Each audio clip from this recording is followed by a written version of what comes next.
don't second guess. Unapologetic, we're bold and we're loud, shining light on the left shady crowd. Oreo Express, rolling down the track, exposing the lies, ain't no turning back. Conservative fire, we're speaking the truth. At Oreo Express, this one's for you. So grab your boots, let's take a stand for freedom, faith, and the heart of this land. Oreo Express, let's roll, let's go.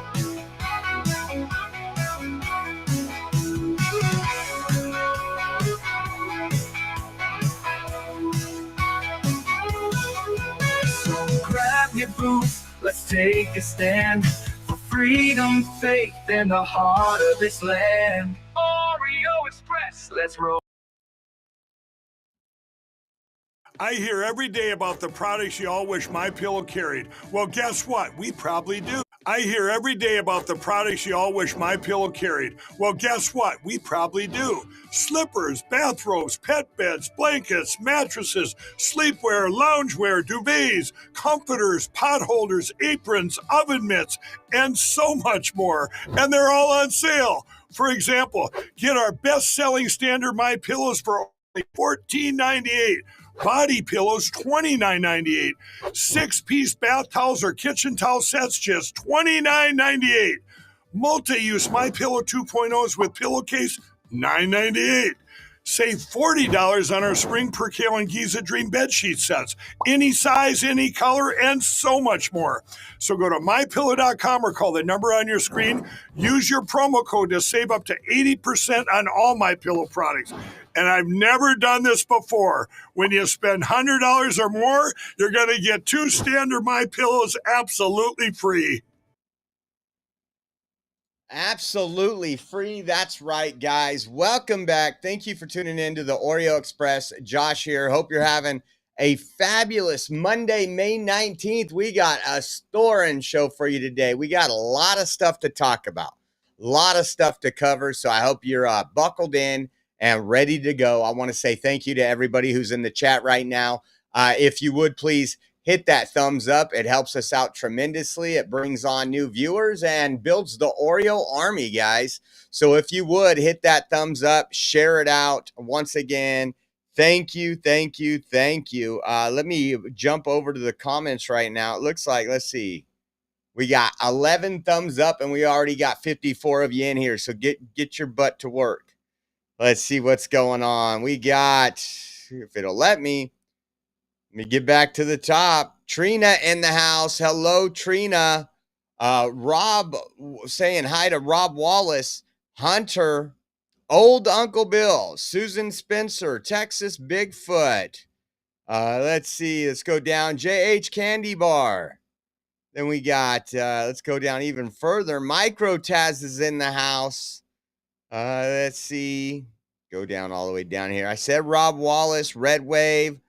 And then we got, go down to the bottom. We got Matt, First Amendment Media in the house. Thank you guys for tuning in. Appreciate you all. Can't do the show without you, and we appreciate you. So we're going to play some clips of Dan Bongino and Kash Patel for the interview. They're going to talk about a few different items, a few different things. We're going to talk about Trump's response to Joe Biden's diagnosis, and he calls it out correctly like we have for 2 days now.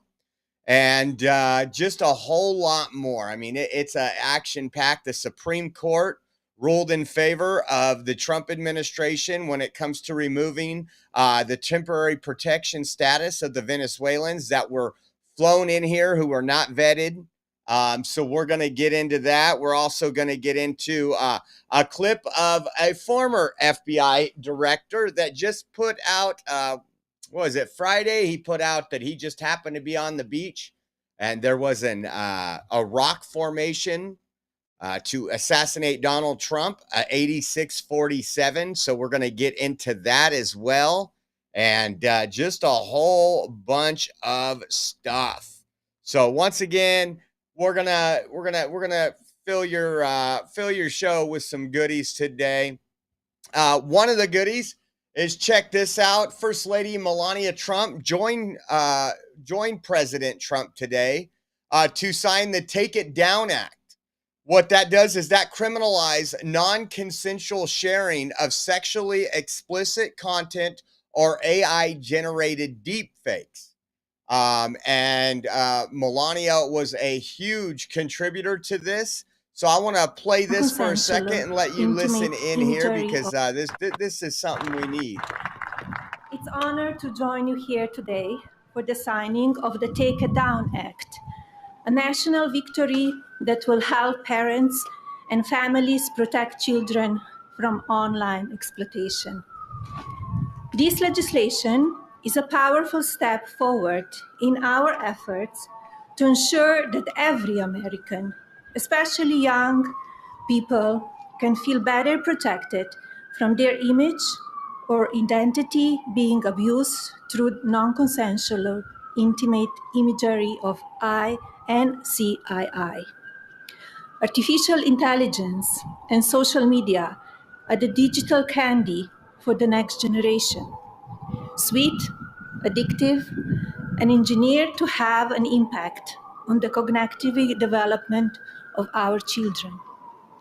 But unlike sugar, these new technologies can be weaponized, shape beliefs, and sadly affect emotions and even be deadly. Over the past few months, I have met with brave survivors, deeply loving families, and caring advocates who know firsthand the emotional and psychological toll of NCII and deepfake abuse. Alliston Berry stood boldly for change, despite the risk posed to her and her family by speaking out and making her voice heard. Alliston, your voice and the voices of so many like you made this bill a national priority. Many thanks to members of Congress, both parties, for passing this legislation, including Speaker Johnson, Senator Cruz, Senator Klobuchar, Congresswoman Salazar, Congresswoman Dean, and Congressman Guthrie, and so many more. Thank you all for coming together to prioritize people over politics.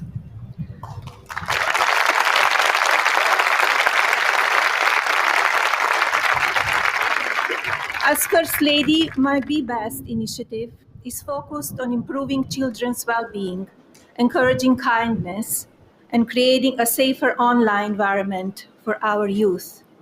Today, I'm proud to say that the values of Be Best will be reflected in the law of the land. I want to thank my husband, President Trump, for standing with us on this effort.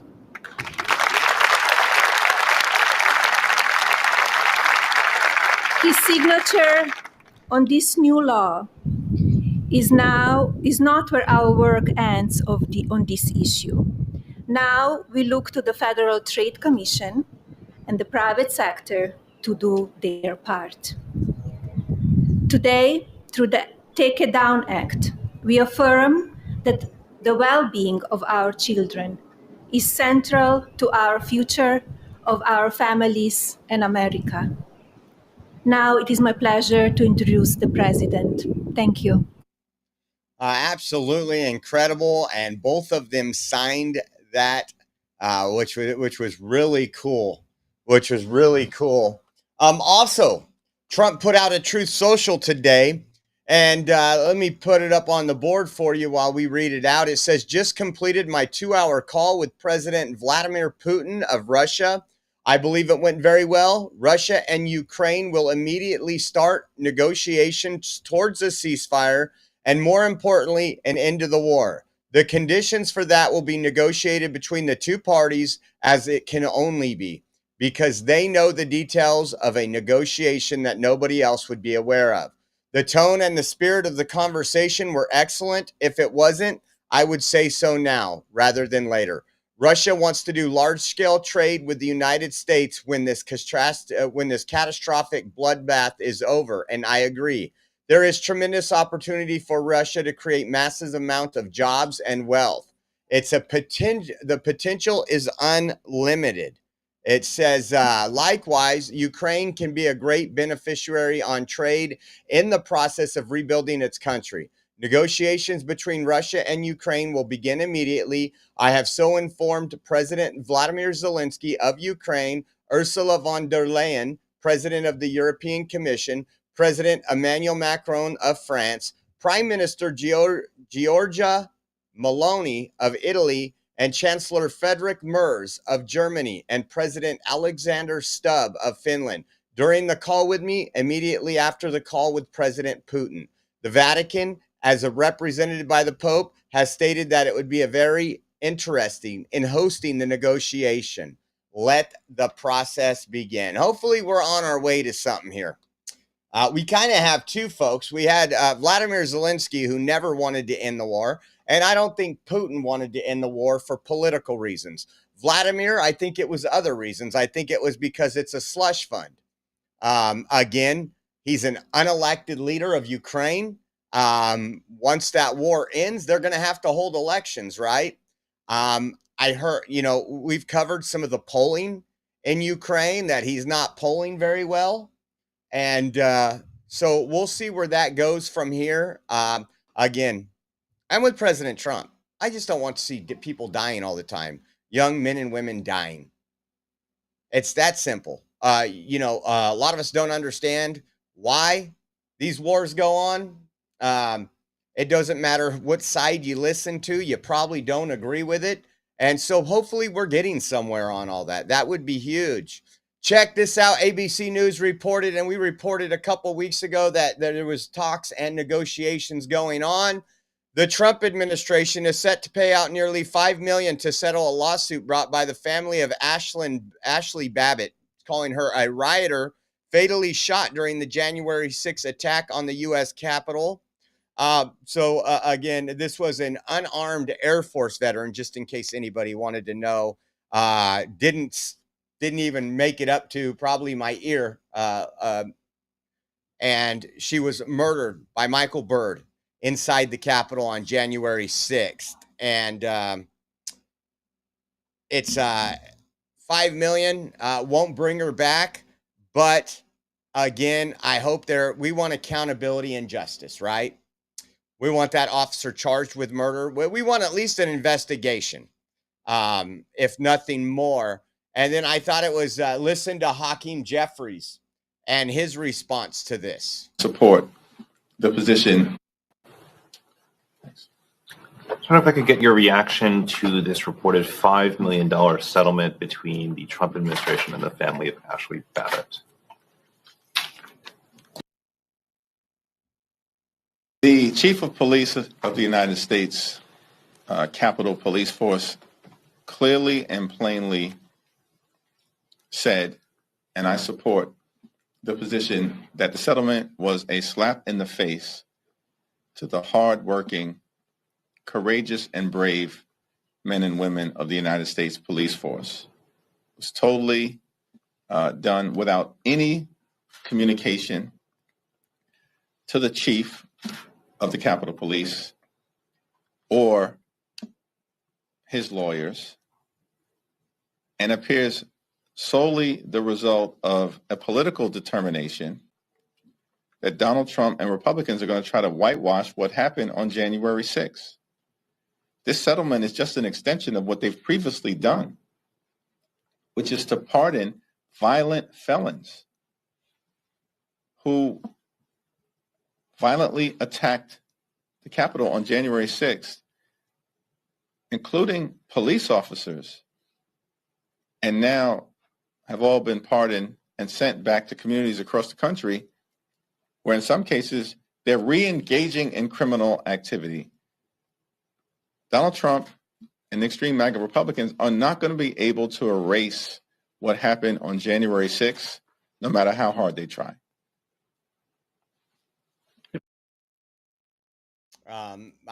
We're going to talk a little bit about the erasing of January 6th. We know that in the next couple of weeks, and we'll get into this in a little later in the show. But Dan Bongino and Kash Patel talk a little bit about January 6th, and we're gonna inform you again. If you guys don't know, if you're new to the channel, we were there on January 6th. We were live streaming the event when we could. There was obviously a lot of people there, so our service, but wasn't that great. But we were there on January 6th, and I can tell you what we seen. And it was a very emotional moment when you seen people from every background, every religion, every race singing, hoisting up the American flag, singing the national anthem. And was there some bad actors? There were. But even the bad actors didn't get a fair trial. And I think that was most of the pardons were these people didn't get their constitutional rights granted to them. These people, it was disgusting what happened to the J6ers. We have a lot of good friends that were there that day. We had a lot of good friends that did jail time. And again, remember, the trials were held in D.C. What do they vote? 92% Democrat in D.C. Those are the people that were doing this. And I seen this, and I can't wait until more information to come out in J6, because I hope Ruben Gallegos gets sued like no other from the Babbitt family and other folks. This is what Ruben Gallegos tweeted: paying money to a terrorist families using U.S. tax dollars. The hundreds of police injured that day should be compensated. Hundreds of police injured that day. Remember, well, for weeks after January 6th, 4 officers died during the insurrection. And then they had to back that up. Ashley Babbitt died. Suzanne Boylan died. There was people that died that day. And Suzanne Boylan was actually beat by a Capitol Police officer, if you don't recall. But I think over the next, what is it now, 3.5 years, a little over 3.5 years, we are going to see some justice. I don't think we're going to see everything we want. But for Ruben Gallego to, again, an unarmed Air Force veteran, that's who was shot and killed that day. She was standing within inches of police that weren't doing anything because there was no threat at that time. And so I would love to see Michael Byrd in that gulag for some time. And I think a lot of you guys would too. We're just going to show you, this is a Harvard Caps Harris poll. And as much as Democrats want to talk about doom and gloom, how Americans are upset with Trump, when it's actually them that has the lowest approval rating ever, I thought this was actually very interesting. Take a look at this. For the first time since July 2021, just over half of voters say the U.S. economy is strong today. And look at this. That is the weak is red, the strong is blue, and it's 51-49. This isn't a right-wing polling scenario, but people are starting to gain trust and confidence in the rebuilding of America. I'm sure those people voted for Donald Trump. They voted for deportations. They voted for a closed border. They voted for tariffs so that they could bring back manufacturing back to the United States. And what have we had? We've had Democrats flying to El Salvador to bring back those MS-13 gang members. We had them storming ICE detention facilities, assaulting law enforcement officers. When you want to talk about law enforcement officers, it's okay for a Democrat to assault a law enforcement officer. The hypocrisy is just beyond bad. But I thought that was an excellent poll right there, and thought it would share it to you. Now I want to let you see Trump's reaction. The first time he's really made a comment based on Joe Biden's cancer diagnosis. Now we did an extensive over an hour on that this morning. We did like 45 minutes on it last night. And again, this is not something that just came up, and Trump's going to mention kind of that. And he's also going to talk about some other stuff. And this is what's scaring the Democrats. This is why Democrats say, oh, he's got cancer no more. You can't talk about all the stuff he forgot. You can't talk about us covering for his decline, his mental decline. You can't talk about it because he's got cancer now, which was exactly their intent and why they released it when they Very sad, take a listen.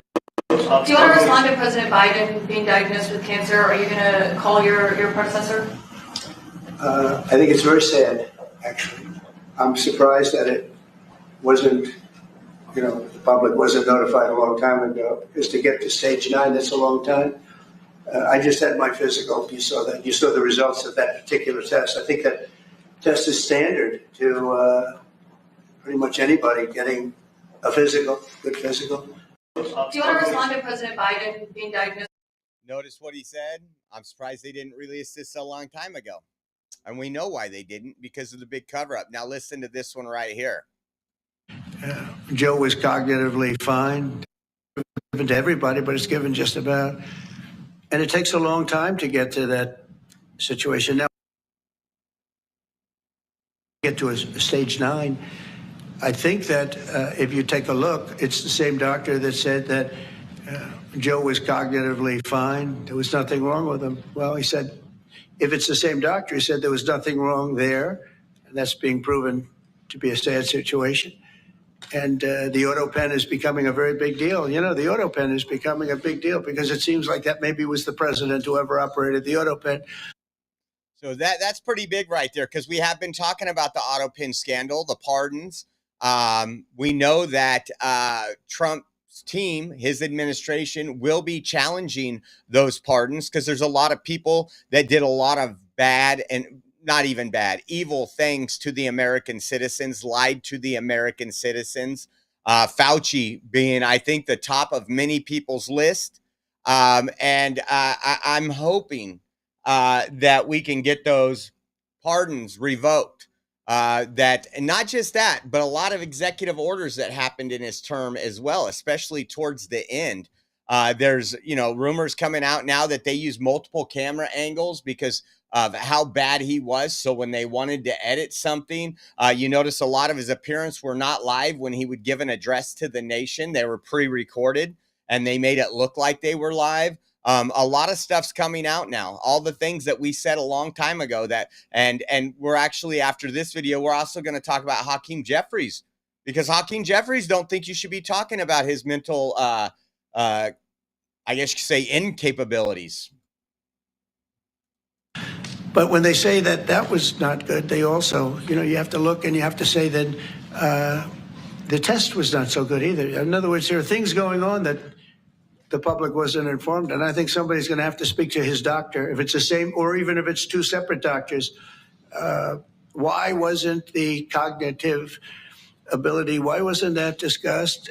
And I think the doctor said he's just fine. And it's starting. So, again, I don't know what the thinking was there. Again, I think part of the thinking is Democrats know they can release anything and they're going to get legacy media, the failed legacy media, to follow up and cover them.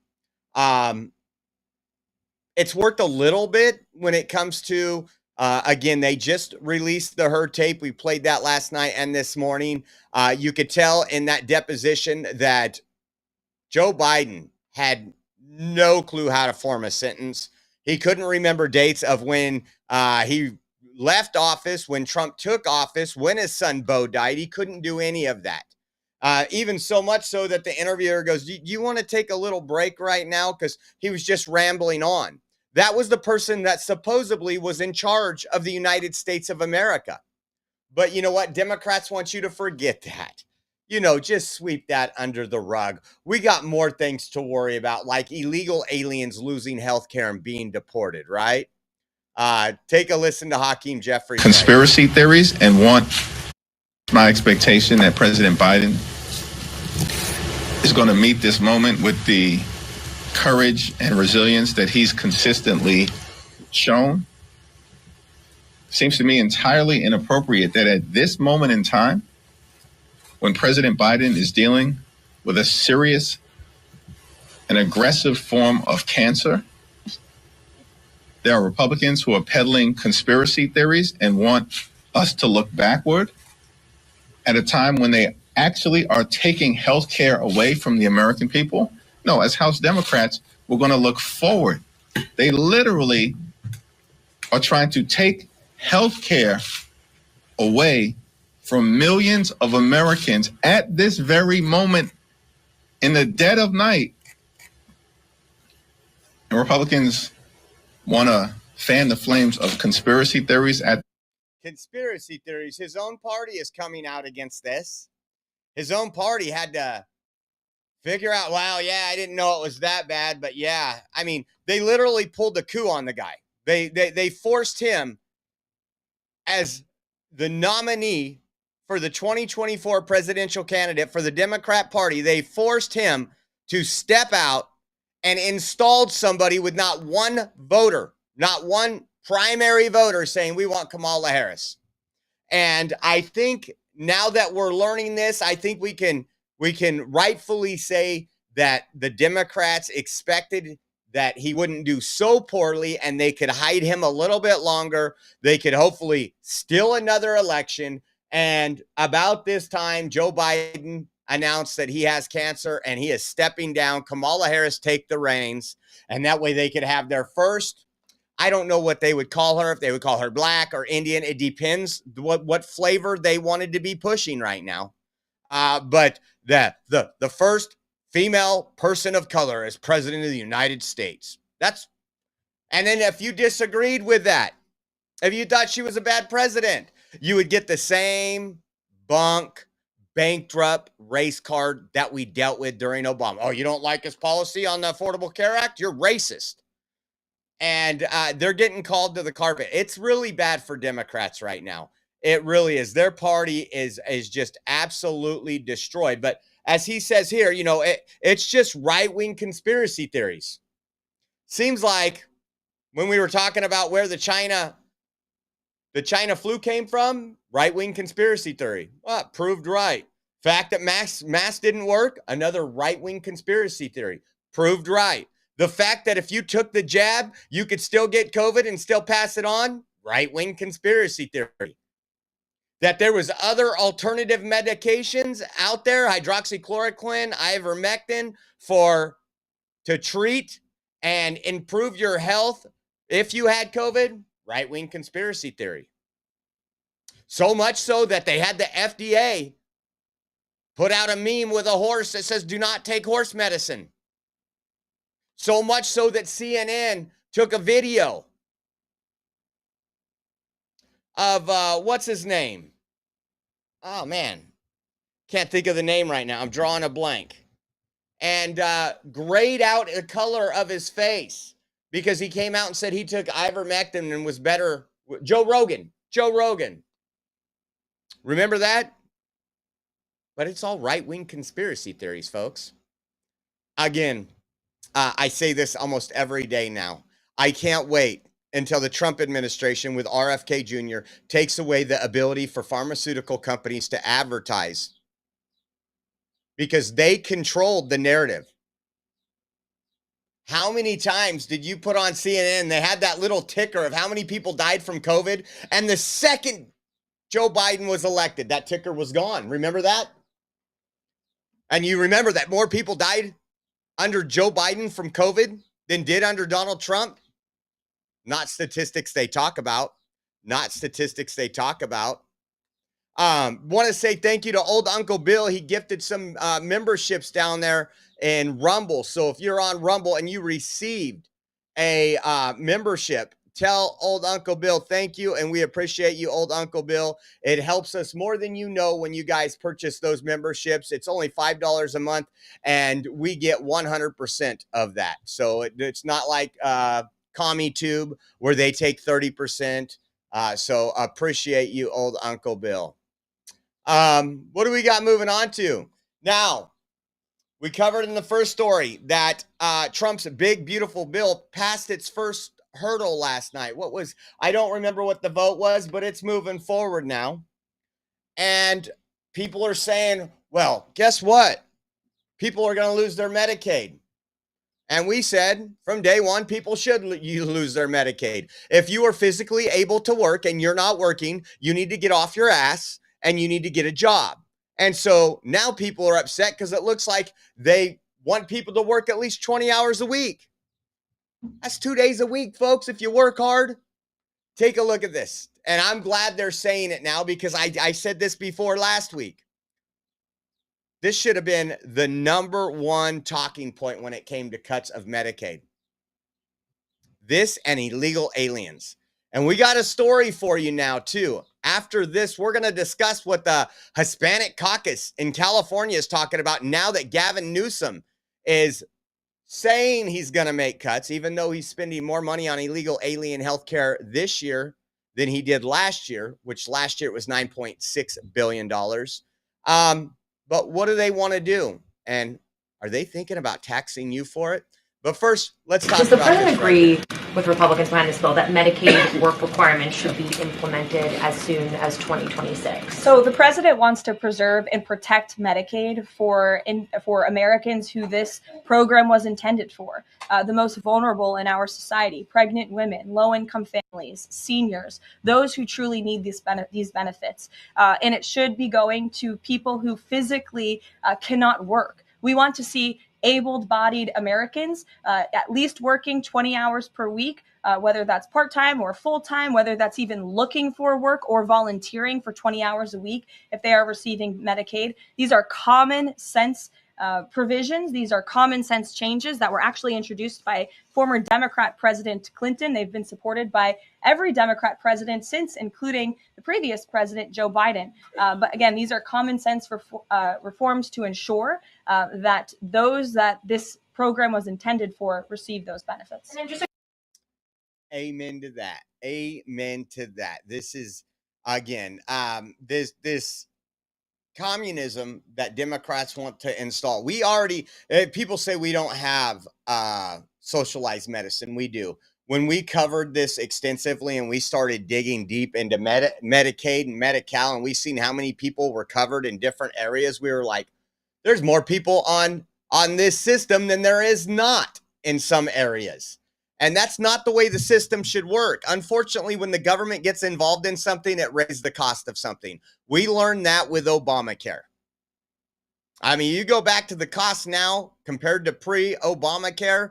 And again, Trump wants to lower the cost of your health care and your prescription drug costs. And that's what he is doing. But at the same time, we're not wanting a whole lot of freeloaders on the system. Take a look at, listen to Rep. Steve Scalise. The truly needy, the disabled people. But we do put some constraints in place in terms of requirements and say, if somebody's able-bodied and they can go get a job and they're living in their mom's basement playing video games, I'm sorry, you got to go get a job. This program was designed for the truly needy, the disabled people, pregnant women, seniors. Those are the people we're going to help more by shoring the program up. And so why would you want a runaway program that's going bust right now, which is what we have? Let's get the program back on track. And we do that. But clearly there were a lot of discussions along the way. Some of us that would like to go further. But this is where we are in the bill. But the work requirements are going to be significant reforms to get people back in the workforce. And I think ultimately that's a good thing, to take somebody who's fully able to work to get back to work.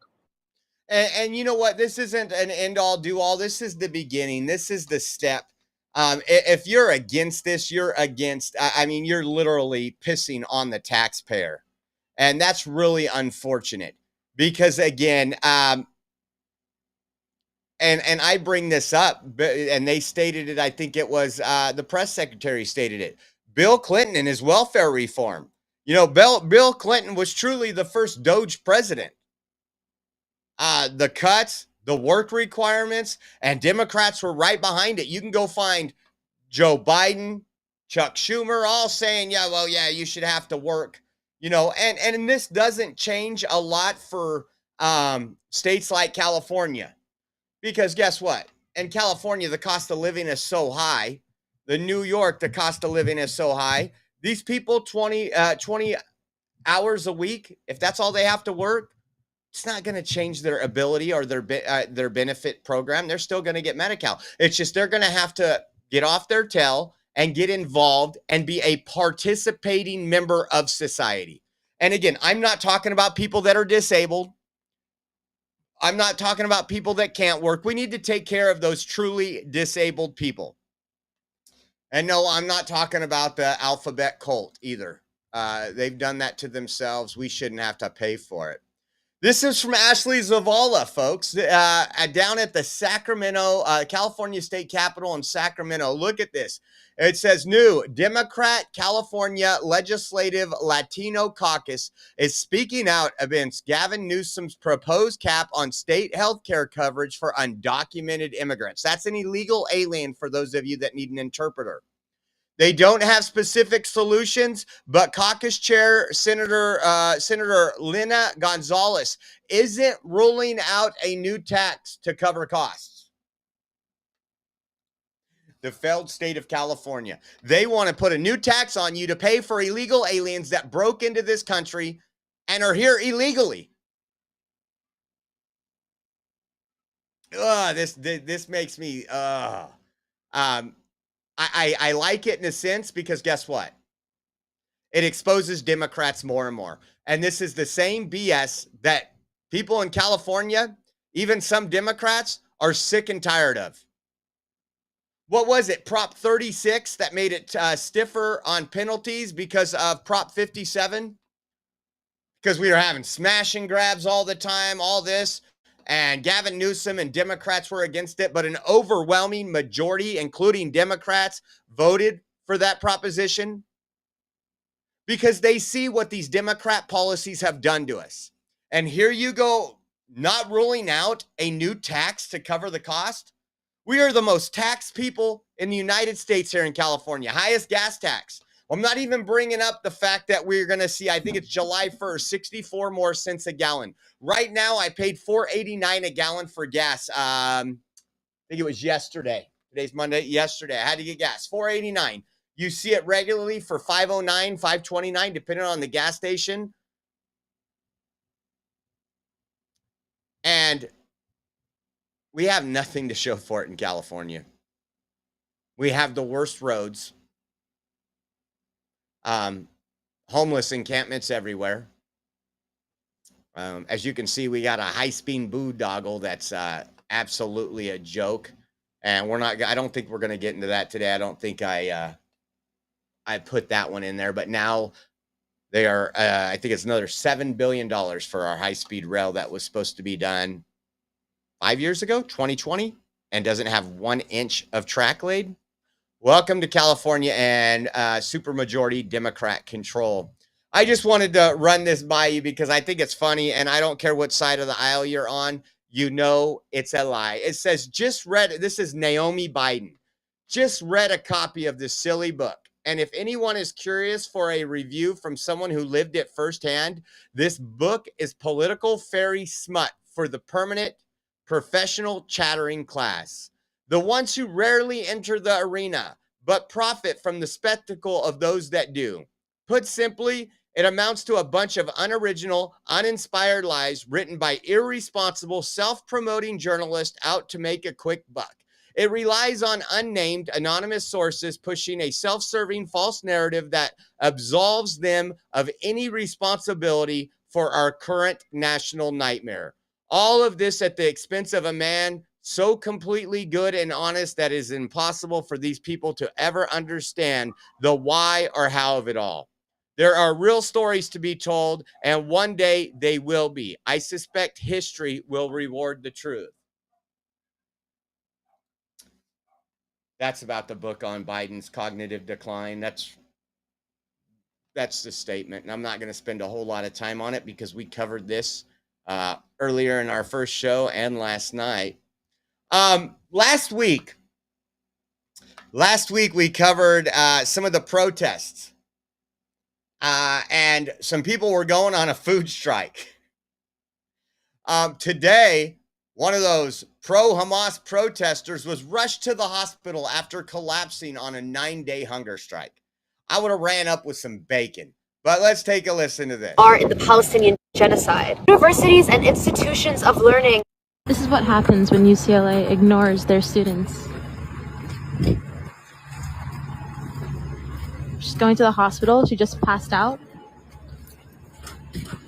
Send her to a hospital in Gaza. UCLA, please hear her. She's literally being hospitalized because of...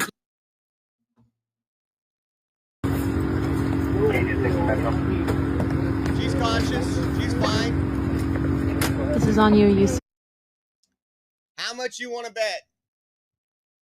You taxpayers got to pay for this crap. The ambulance ride, the hospital visit. How much you want to bet? How much you want to bet? Hi, my name is Maya, and I'm on day 6 of my hunger strike. Although there has been no response from UCLA about my hunger strike, I have been made aware that they know about the strike and they are monitoring it. UCLA claims to care deeply about the health and safety of its students, yet has failed to directly speak to me about my hunger strike. Many people do not know just how involved UCLA and other universities across the country are in the Palestinian genocide. Universities and institutions of learning are run like for-profit businesses. They hold billions of dollars in investments and private equity funds.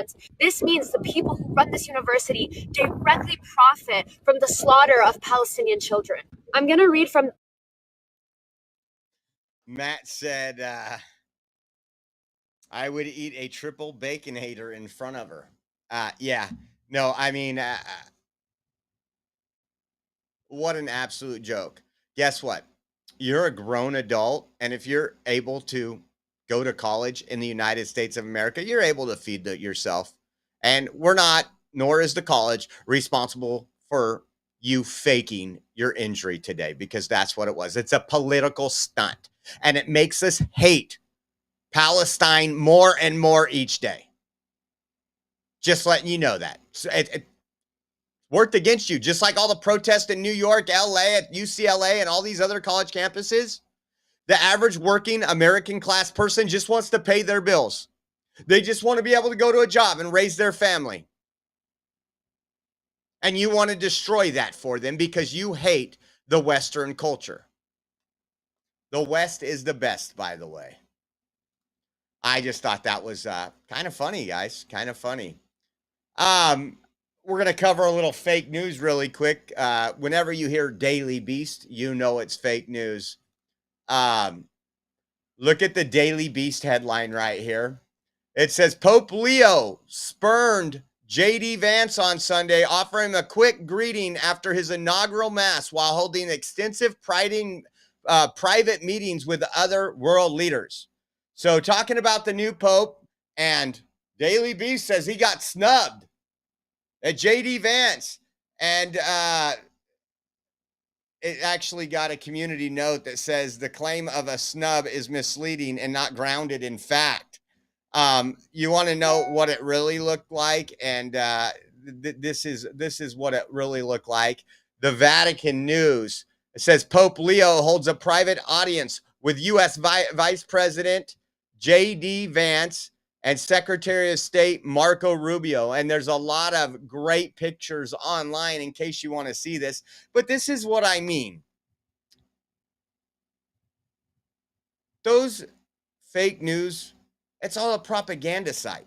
It's like, remember, I don't know if they even have them. I don't think they do. They probably do. It's probably, I think places like the Daily Beast has taken over. But when I was a kid and we were walking through the grocery aisle, instead of having candy and everything like they do now, it was magazines. And you would see a half woman, half snake or something on the cover. And it would be like the National Enquirer, half woman, half snake discovered in Alabama. The front page, just to get your eyes and buy it. That's no difference than the Daily Beast. I wonder whatever happened to Pete and Panty's Patrizio. I know he deleted all his old tweets. I think they actually let him go. Maybe he was actually too gay for the Daily Beast, because he was pretty gay. But I just find it absolutely sad that when you look at some of these places online or some of these posts, you know, oh, Daily Beast, this is going to be fake news. I'm going to read this and I need to think the opposite. How about this? We've covered this. We haven't been to a protest in a little while at Tesla or anything, but I want to show you it hasn't changed. This was an unedited footage of the anti-Trump protest in Asheville, North Carolina over the weekend. And I want you to see if you guys notice nothing's changed and it's all the same. Take a look for yourself. Demands it. I say again, this moment demands it.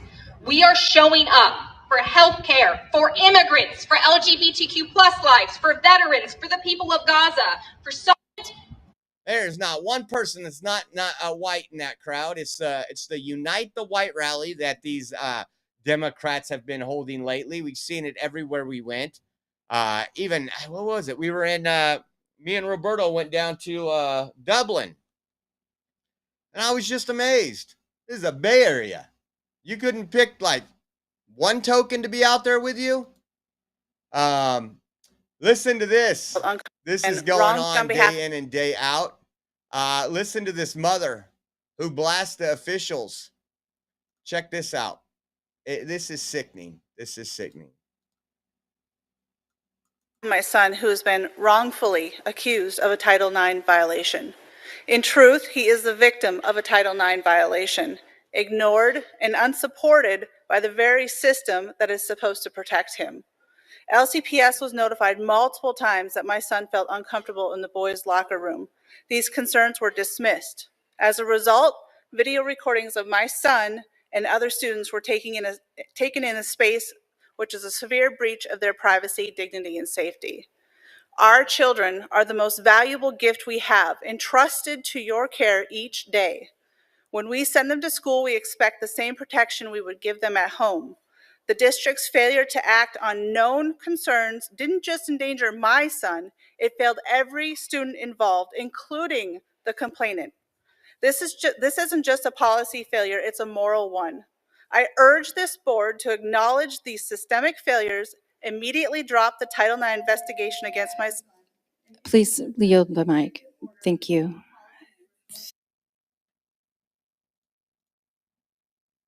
I would like to know, again, whoever maybe will have a hero father, because whoever recorded her son in a private area, I don't care who you are, if you're a student or not, you need to be dealt with, you pervert.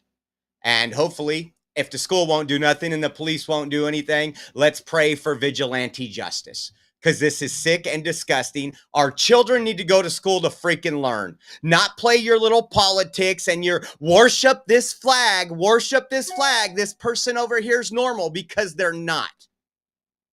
They're absolutely not. And, just crazy. Speaking of that, we had another CIF Southern Section Finals, California, where you look at who's on first place, that is a male. That is a boy identifying as a female. And you want to hear some sad news. Remember, it's not affecting our girls' sports. And that person right there, A.B. Hernandez, is an absolute fraud. That is a fraud. And taking away, again, where are the people standing for women? Where are the people standing for our little girls? Because Democrats support this. And so Reese Hogan, who you see in second right there. See Reese Hogan right there in second? That is the actual champion. And I got another one. She did an incredible job. Where is this? She set a new PR and school record. The female was still beat out by a male. But look at what she did. Once everybody walked off, she stood on the first place podium and listened to the crowd go wild, because we know she is the champion.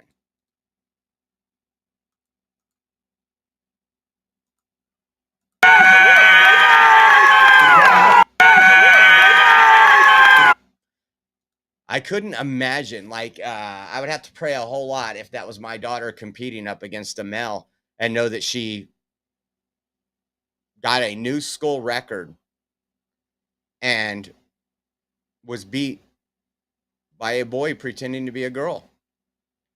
Enough of this. And I know the Trump administration is working on this. I know that there will be some stuff we're going to talk about right now. You have, what's her name? Harmeet Dillon. That's part of the Civil Rights Division of our DOJ. We're actually going to talk about a lawsuit she's just filed And we're going to show you a video why. Now we need to step up into this stuff. Now we need to start holding people accountable. Donald Trump signed an executive order. The wokeness of California and the discrimination against females needs to stop. Let's see what my next one was. I think it might be the civil rights. There it is. DOJ, Civil Rights Division. The Civil Rights Division has opened an investigation of the employment practices of the city of Chicago, Illinois, to determine whether it has engaged in a pattern or practice of racial discrimination in violation of Title 7 of the Civil Rights Act. And we'll get into this a little more, and I'll show you the video why. And I meant to show you this last week, but listen to the mayor of Chicago right here. Some detractors that will push back on me and say, you know, the only thing that the mayor talks about is the hiring of black people. No, what I'm saying is when you hire our people, we always look out for everybody else.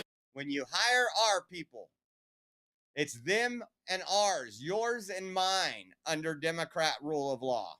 It's not equality. We are the most generous people on the planet. I don't know too many cultures that have play cousins. That's how generous we are. We just make somebody a family member, right? This is how we are. And so business and economic neighborhood development, the deputy mayor is a black woman. Department of Planning and Development is a black woman. Infrastructure deputy mayor is a black woman. Chief operations officer is a black man. Budget director is a black woman. Senior advisor is a black man. And I'm laying that out because when you ask, how do we ensure that our people get a chance to grow their business? Could you imagine if I was elected mayor and I started bragging about the chief deputy mayor, white guy, and everybody that I spoke about was a white guy and I was bragging about it? Again, I don't care about the color of your skin. You know, I don't look at blacks as the way media portrays them. You know, the Democrats, they hoist up George Floyd as that is a representation of a black person or a black man, and it is not.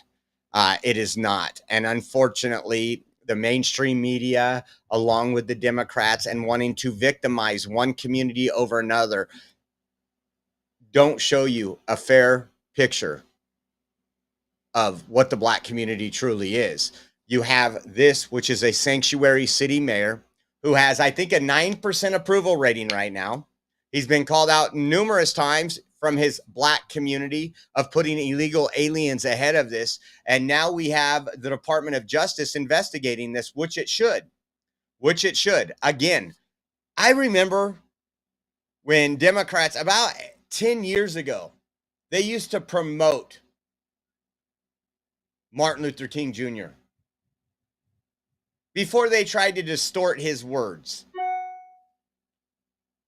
And it wasn't about the color of someone's skin, it was about the content of character.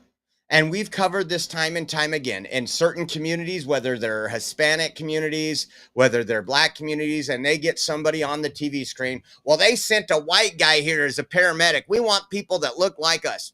I'm going to tell you right now, if I have a heart attack today, I don't care who comes through my door. I just want them to be qualified. And I think that's all America wants. Instead of giving somebody a job based on their skin color, let's give them a job based on their abilities. A merit-based system. And that's what Donald Trump promised to run on. And again, this I'll pull this up really quick. And you probably won't be able to read it. It says the Department of Justice is opening an investigation to determine whether the city of Chicago, Illinois, is engaged in a pattern or practice of discrimination based on race in violation of Title VII of the Civil Rights Act of 1964, as amended 42 U.S.C.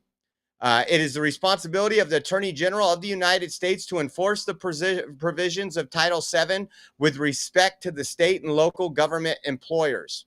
The Attorney General has delegated the authority to investigate compliance with these provisions to the Assistant Attorney General of the Civil Rights Division. Now, that's Harmeet Dillon. Let me tell you, I like Harmeet Dillon.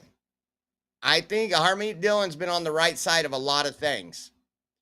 And hopefully we can end this race-based discrimination, because we hear Ian Omar all the time say that the white man's the problem. But the more and more we let some of these folks on the Democrat Party, I'm going to tell you, more worse than this guy we're going to show you right now is white liberals. White liberals is honestly the problem, because they promote this. But take a listen here. Take a listen here. Latinos aren't going to join in. We can't do it alone. Things that this election has proven, that this administration has proven painfully in some. Black people cannot save this country from white folks. We can't do it alone, right? If white folks aren't going to join in, if white women aren't going to join in, if Latinos aren't going to join in, we can't do it alone. So black folks aren't going to save this country from white men alone.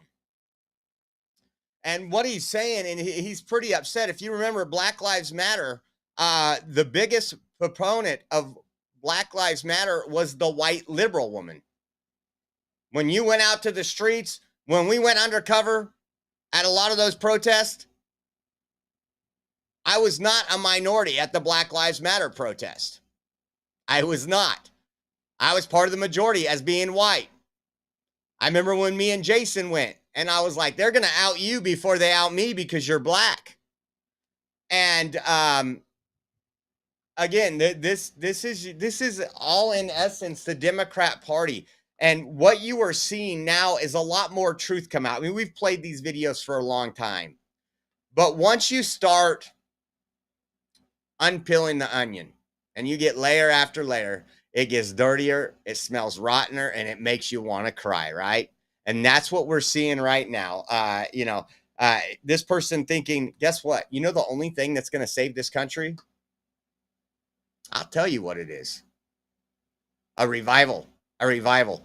When we can just center ourselves around God, we can not put all this indoctrination in our schools, get back to some normalcy. Like when I was in school, it was normal. I didn't know what my teachers slept with or what they identified as, because that wasn't important. What was important is that my social studies homework was done, my biology homework was done, and if it wasn't, I was made to stay after class. And if I didn't do well, guess what? They would have held me back. Something that don't happen these days, because you're just a number.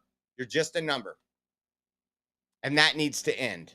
That needs to end. But the only thing that's going to save this country is a huge revival. And that's a promise. That is a promise. And we're seeing that in some areas. I think we've been seeing it over the last couple of years. Now, James in the middle, Comey, speaking of liberals, James Comey is now commenting on his post about the 8647, where he called for the assassination of Donald Trump, saying that he just mysteriously was walking down the beach and found rocks laid out as 8647, which we know was a coded message. Anybody that knows what 86, we've seen it at multiple protests. We've seen it, remember 8612 at the Black Lives Matter and the Antifa, meaning kill cops. He knew exactly what it meant. I mean, he was worthless as FBI director, but he still knew what it meant. Take a listen to this excuse. His little smug face, that little smirk needs to be slapped right off it. In the middle of a political firestorm. Yeah, for walking on the beach with my wife. So I don't know how we ended up here. It never occurred to me that it was any kind of controversial thing, but that's the time we live in. So take me back to the walk on the beach. We were walking on the beach. We went to the beach to prepare for this week, which was the launch of my book, and to think about the book and to prepare to answer questions about it. And we were walking back towards the road, and we saw in the sand someone had arranged shells with numbers. And Patrice, my wife, said, why would someone put an address in the sand? And I said, I don't know. And we stood over it, and I said, I think it's some kind of like political message. And she said, 86, when I was a server, she did a lot of work in restaurants, meant to remove an item from the menu when you ran out of ingredients. And I said, well, to me, as a kid, it always meant to leave a place, to ditch a place. I said, that's really clever. So then she said, you should take a picture of that. And I did. And I posted it on my Instagram account and thought nothing more of it until I heard through her that people were saying it was some sort of a call for assassination, which is crazy. Just crazy. As a former FBI director, they investigated stuff like that.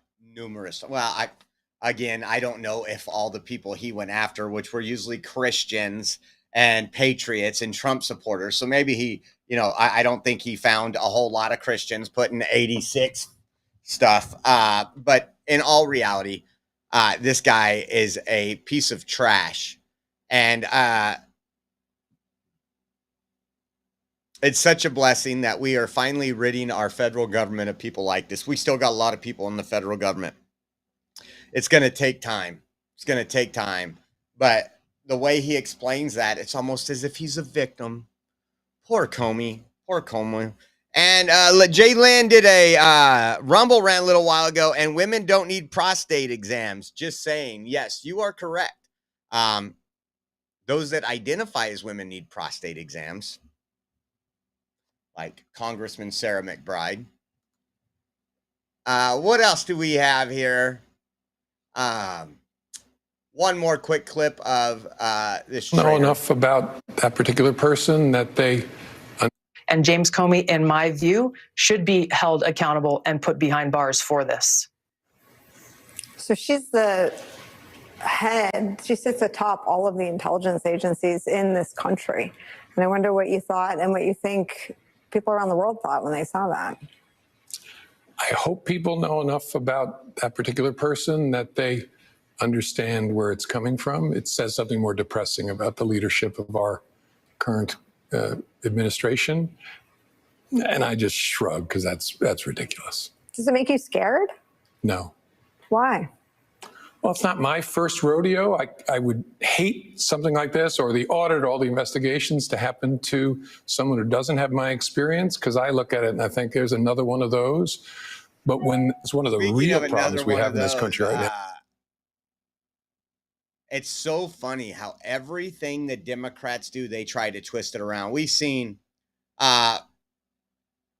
street preachers be arrested. We've seen people that were very, what's the word I'm looking for? Very faithful in their religion, going outside of abortion clinics, not blocking the doors, being charged with the FACE Act violation, having their families, just like what happened here at my home, where they pulled out my family at gunpoint because they want to silence you. They want to send the message to the rest of people. You stand up, we're going to take care of you.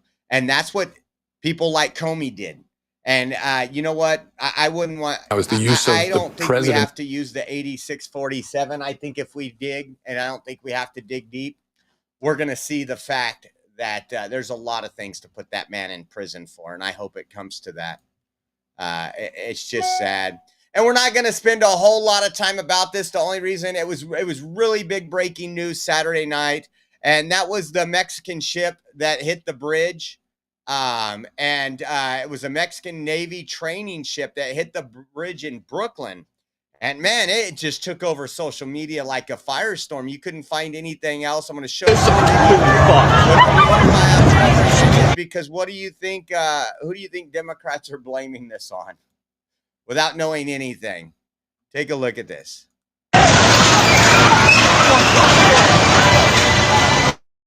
There's people up there. People up on those masts.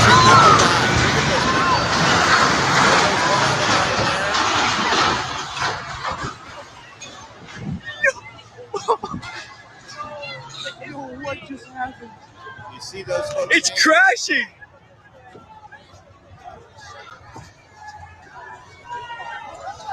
That had to be on purpose. Yo, did you see the person just fall all the way down? There's people up there.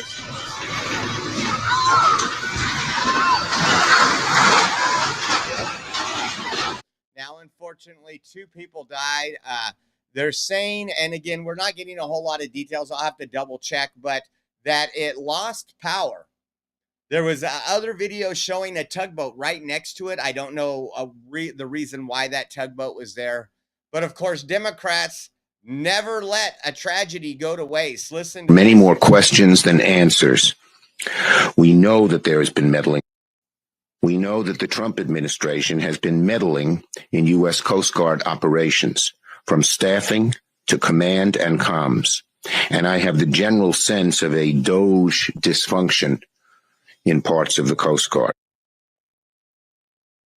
To put it mildly, after being fully briefed on last night's Brooklyn Bridge accident, one thing is very clear.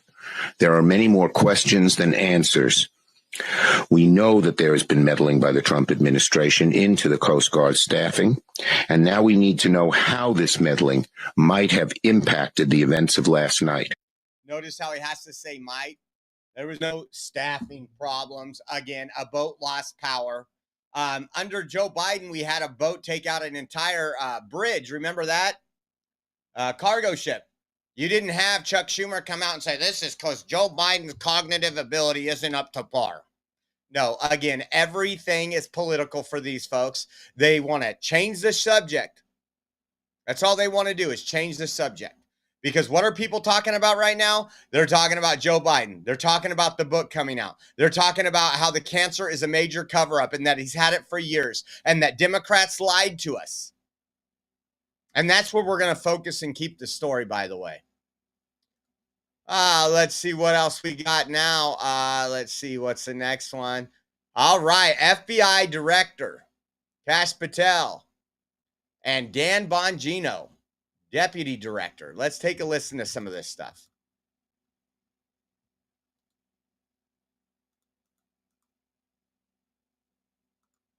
Well, Dan, throughout the Russia collusion story and the rest. Look, I can speak to the folks that were in our seats, our predecessors, and they intentionally failed the American public by putting on the biggest DC deception game we've ever seen. They said the FBI was the most storied institution for law enforcement, and it was.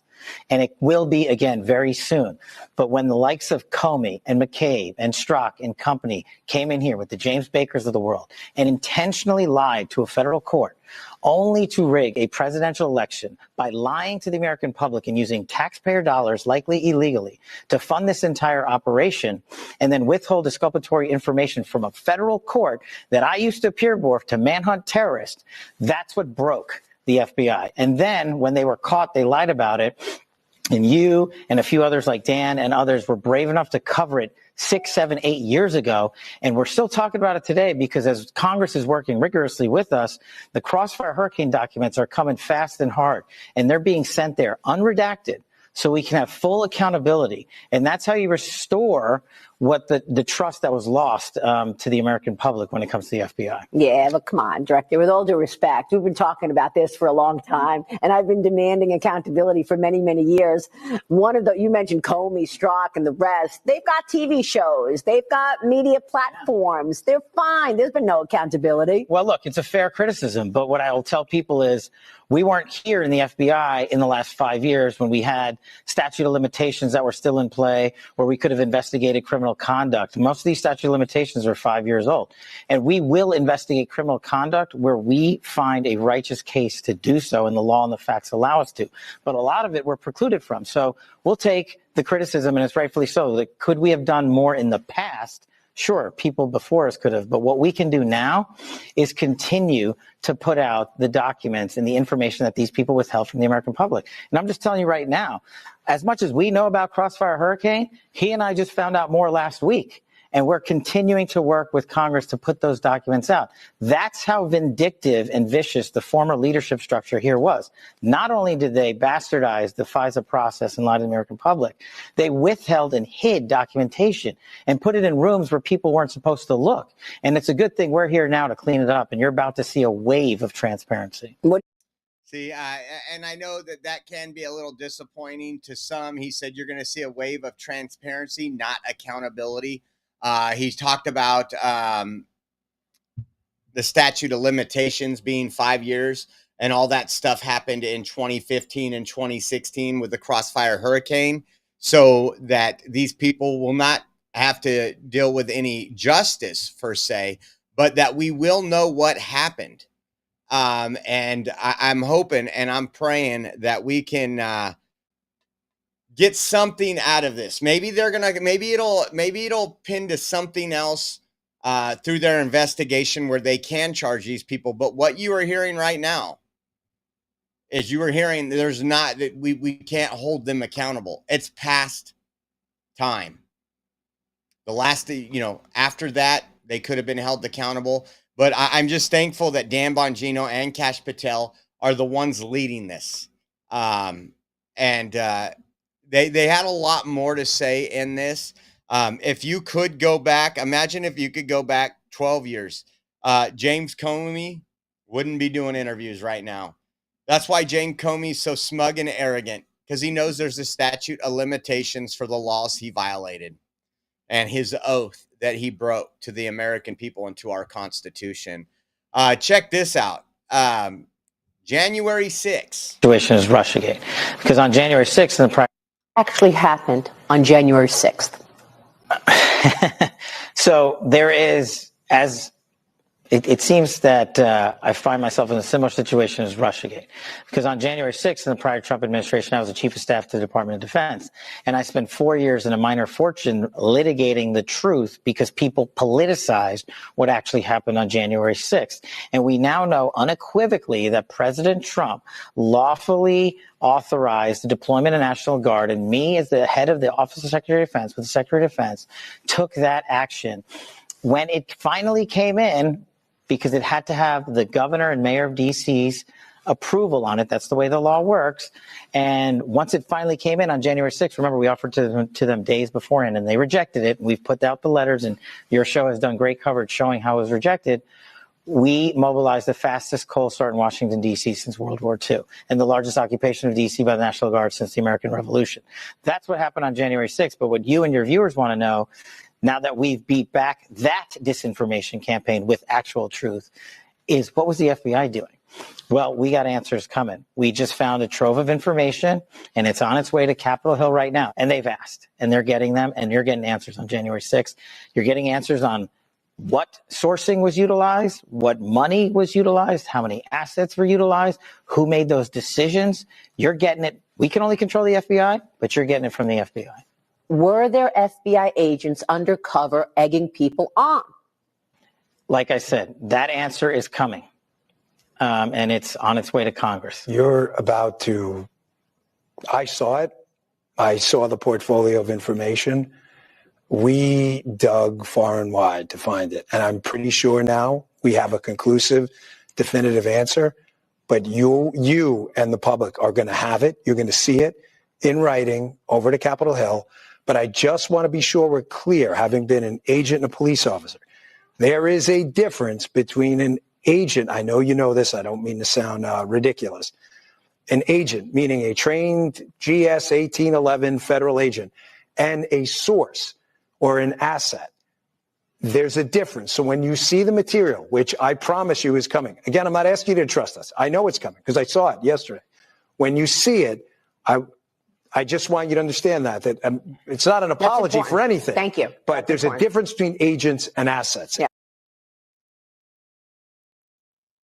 I know people want more than that. I want more than that. Again, right now, the greatest thing that we can do, one of those things, I mean, we want accountability. We want people behind bars. But I think the amazing thing is that we're going to expose some light. The left and CNN and MSNBC that tried to call it an insurrection for so long, and that it was some big operation from militia groups and they were communicating with radios. Yeah, we all go out to these events and communicate with radios, just to let you know. It's one of those things that just happens because you want to communicate with people, because a lot of times you're not going to be able to use cell phone because of the bandwidth problems that they have there. But I don't feel a strong sense that there's going to be accountability or justice, but I do feel that we're going to know from our own government what took place that day. And I hope and I pray that there is some accountability somewhere. We need something. Take a listen It's to this. probably more appropriate that I stay quiet on that. You know what, Maria? Kash is not kidding. We've been personally briefed extensively on every single detail, nugget, tendril of this case. One is actively in court right now. So out of respect for the case, it's probably more appropriate that I stay quiet on that. However, just to give you an idea, I didn't give you a preview of what this has to do with the assassination attempts on President Donald J. Trump. I'm not going to tell people what they want to hear. I'm going to tell you the truth. And whether you like it or not is up to you.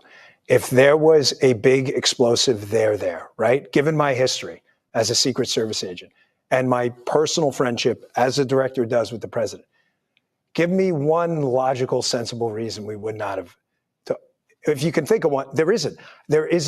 There in some of these cases, the there you're looking for is not there. And I know people, I get it. I understand. It's not there. If it was there, we would have told you. So that's his response to kind of a trust me thing. Hey, we're on your side. If we had more evidence or anything detailing the fact that we had more information on one of the shooters, remember the one at Butler, Pennsylvania, we still know nothing. We know more about the bombing suspect that just took place over the weekend in Palm Springs, where you had the bomber that blew up the fertility clinic. We have his background, what he was like as a child, how he burnt down his house at 9 years old, all these things. But we still don't know about the person that was allowed to climb on a roof and take multiple shots at President Trump and kill somebody and injure others at that rally. So let's see. How about this one? This was interesting because we're going to get into some border stuff. We're going to get into Supreme Court ruling. But listen to what Kash Patel had to say, kind of torching Canada right now. Around to Vancouver and coming in by air. So where's all the fentanyl coming from still? Where's the trafficking coming from still? Where are all the narco traffickers going to keep bringing this stuff into the country? The northern border. Our adversaries have partnered up with the CCP and others, Russia, Iran, on a variety of different criminal enterprises, and they're sailing around to Vancouver and coming in by air. And the sheer tyranny of distance of the northern border and the lack of cooperation from federal authorities in prior administrations to actually firm up that northern border is what's causing a continuation of violent crime. Now, we're focused on it, and we're calling our state and local law enforcement partners up there. But you know who has to get to step in is Canada, because they're making it up there and shipping it down here. And I don't care about getting into this debate about making someone the 51st state or not, but they are our partner in the north. And say what you want about Mexico, but they helped us seal the southern border. The facts speak for themselves. The border that's open, I'll give you a statistic that I gave to Congress that nobody was paying attention to. Over 300 known or suspected terrorists crossed into this country last year illegally. Known or suspected terrorists, not illegals. Not just illegals, known or suspected terrorists. 85% of them came in through the northern border. Wow. This year, 100. 85% came through the northern border because of how laxed and how easy it is to cross. And again, you would think, oh, that'll be Mexico. They're coming into Mexico. And I think this is extreme evidence and extreme information that we need to understand. When we understand what's going on with the tariffs, when we understand with having Canada work for us, listen to the rest of this. Known or suspected terrorists have crossed the northern border. Wow. This year, 100 known or suspected terrorists have crossed into this country illegally. 64 south and north.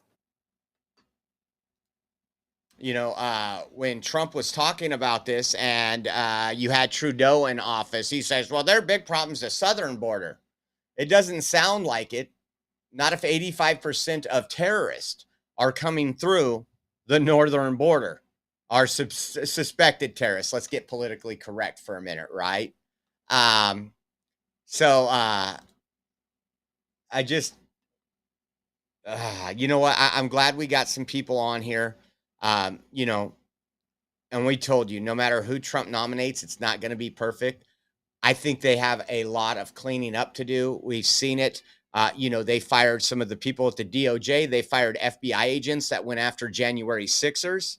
for political reasons, not because that was their job to do so. And I think what we're going to see over the next couple months, and you've heard Dan Bongino say, listen to me, I'm one of you. Give us some time. This stuff doesn't happen overnight. And I would agree with some of that, because if you just go and put charges against somebody right now, the case is going to get thrown out, dismissed, and I want solid charges done. So today, the Supreme Court has allowed the Trump administration to terminate the temporary protected status for approximately 350,000 Venezuelans who were protected from deportation and allowed to work in the United States. If you remember, I can't remember what date it was, but Trump said we're ending the temporary protection status, and Democrats and their George Soros funded organizations went and sued. And then you had a lower judge decide for the whole country what our chief executive officer, Donald Trump, the president of the United States, could do when it came to protecting our country against foreigners. Now, I want you to listen to this news article because it's very important. This person says, I want you to say the majority conservative. Listen to that, because I'm going to tell you what the vote was. Immigration and Foreign Affairs. Listen. And the conservative. And breaking news to bring you right now, the green light to terminate temporary protected status for about 350,000 Venezuelans. That means no more protection from deportation and allowing them to work legally in the U.S. Lawyers representing the government argue a lower court decision undermined the executive branch and its authority over immigration and foreign affairs, and the conservative. Listen to that. We were kind of fighting something on Monday about this. That undermines the chief executive officer, the chief of the United States, the president, that a judge is undermining that. I'm going to back it up and play it and listen to this. Government argue a lower court decision undermined the executive branch and its authority over immigration and foreign affairs, and the conservative majority on the court agreed. Do you hear how it said the conservative majority on the court agreed? So they want to put this all on conservatives, but I'm going to tell you a little more. Our immigration reporter and producer, Armando Garcia, joining me now. So these protections, they're over. So what comes next? Can they still appeal, or are deportations coming now? Look, that's exactly what 350,000 Venezuelans are asking themselves right at this moment. They're asking whether or not am I still here in this country legally, and perhaps most importantly for their families, am I still able to work legally in this country and provide for my family? They don't know. And we got to remember that on the way out the door, the Biden administration chose to extend TPS protections for Venezuelans. When the Trump administration came into office, they eliminated that extension. That meant suddenly that hundreds of thousands of Venezuelans who thought they were going to be protected from deportation, who thought that they were going to be able to work legally in this country until October 2026, some of them lost their status in April. Others are set to lose their status in September. Right now, I'm sure they're wondering what exactly comes next. So you had a chance to speak with a lawyer representing TPS holders in the case. What did they tell you? And look, this is moving on so quickly. We're actually expecting to hear from the lawyers any minute now in a press conference. I did speak with one of the main litigators representing TPS holders in this case. And here's what he said. I thought this was a very stunning quote. He said, this is the largest single action stripping any group of non-citizens of immigration status in modern U.S. history. That the Supreme Court authorized this action in a 2-paragraph order with no reasoning is truly shocking.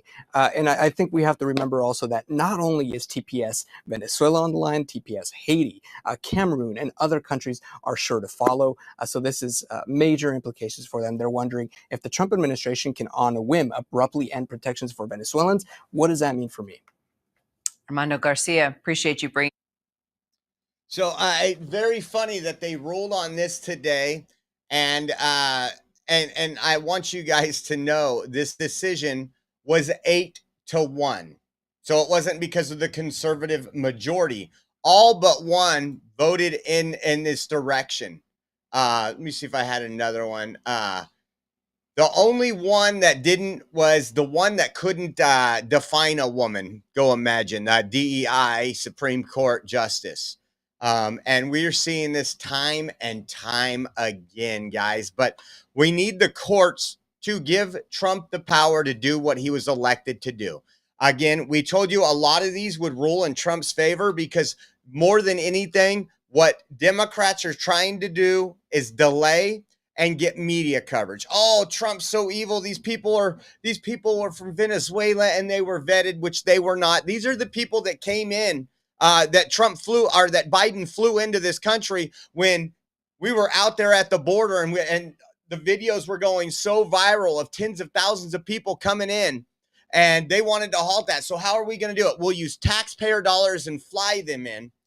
Their temporary protection status is now over. They don't have a legal right to work in the United States. And Trump, again, they can go to the CBP home app and they can schedule a flight home. And when they get there, the U.S. government will give them $1,000 to do so once they are proven to be out of this country. And I think it's great news. Really quick, guys, let me throw this up on the screen. I totally forgot we got a trip coming up, but this sponsorship is from Rumble, one that is incredibly important for the survival of the company. When Rumble first started in 2013, they built the platform for small creators. They didn't censor or have biases. They were fair and treated all creators equally. No one thought platforms would censor political conversation or censor opinions on COVID, but they did. Facebook admitted they felt the pressure from the Biden-Harris administration. Rumble did not. They held the line. They are attacked daily for giving us a voice to talk to you. They are attacked in corporate media. They are attacked by governments like France. They are attacked from brand advertisers who refuse to work with them. Corporate America is fighting to remove speech. Rumble is fighting to keep it. Rumble won't survive with brand advertisers. They don't get much of it. Watching our show on Rumble is the most they can ask from you. But if you really believe in this fight and you have the means, one major way you can help Rumble survive is by joining Rumble Premium. Join the community that believes in the First Amendment and believes in our human right to free speech. Rumble is offering $10 off with promo code STUDIO when you purchase an annual subscription. Go to rumble.com/premium and use promo code STUDIO.